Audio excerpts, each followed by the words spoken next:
Good morning, everybody. Another fine Saturday afternoon, and today working on the Corvette. Got it up in the air already. What am I doing today?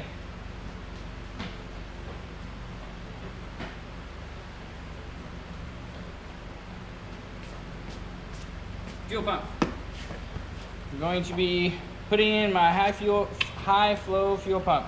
So, got this a little while ago, tested it, it works. And this is what it looks like. Why does it have junk all over it? Well, I tested it with water. I probably shouldn't have.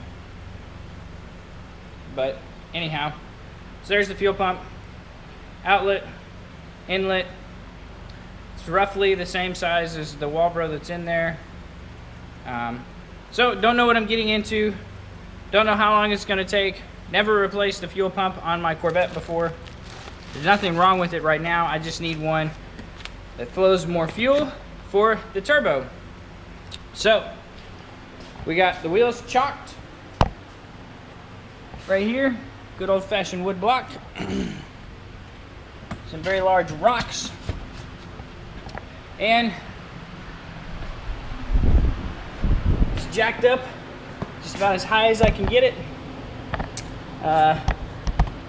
Jacked up right here on the cross frame, both sides. I always leave the jack underneath there just in case, you know, for whatever reason.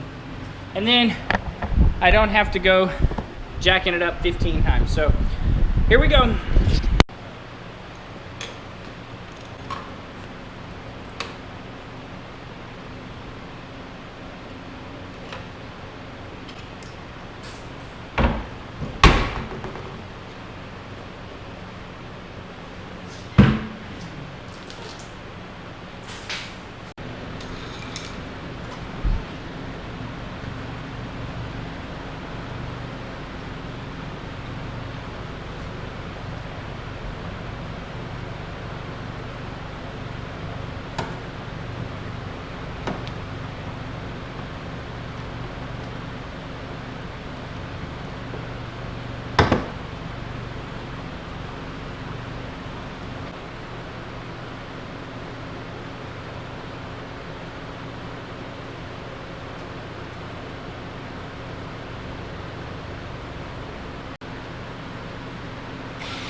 So this is the cool the brake ducts.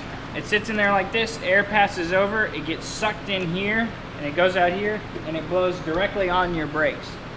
So how does it work if there's no scoop? It's the same principle as whenever you have your windows open, air gets sucked into the car because there's a low pressure inside the car and a high pressure outside the car. There's a low pressure inside here, and there's a high pressure outside here.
I've got to move this guy right here.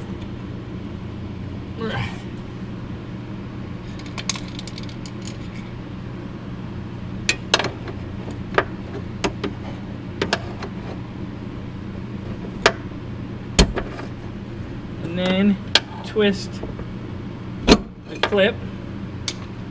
All right, now that holds the tube in place for both sides. Alright, so I had the typical problem where the two lines inside here, can't even see it, but I'll show you in a minute. These two lines stuck inside the crossover pipe, and I finally got them out to pop out. I had to pry that crossover pipe out as far as I could, then get a little pry bar in there and push those two pipes off, and they finally popped off. So now we're about to drop the tank. Just a note, on the other side of this crossover pipe was this other little evap line hiding. So make sure you get that off too. Alright, so now the only thing holding the gas tank in there is the filler tube and kind of the shape of the gas tank.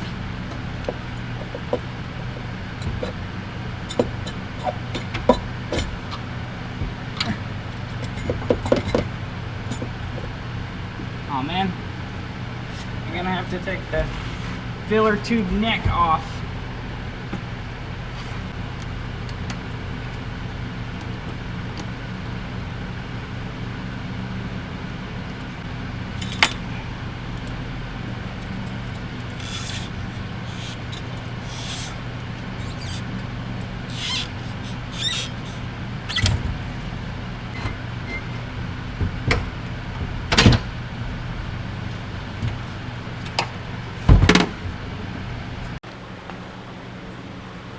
For my particular car, all of the gas line fittings had a little push button clip except one, the main gas line that goes from the tank to the motor.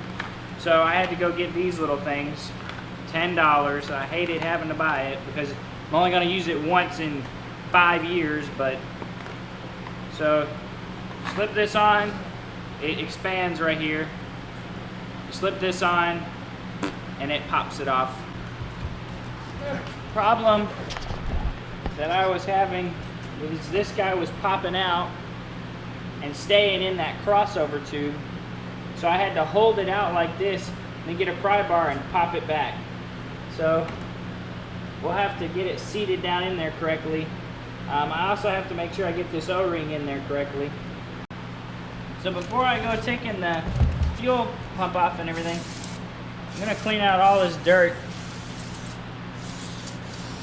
And I'm using a petroleum-based product so that, you know, if anything, any of this cleaner gets down in there, it's not gonna hurt anything. If I use water or something like that and some of this cleaner gets down in the gas, it's not gonna work.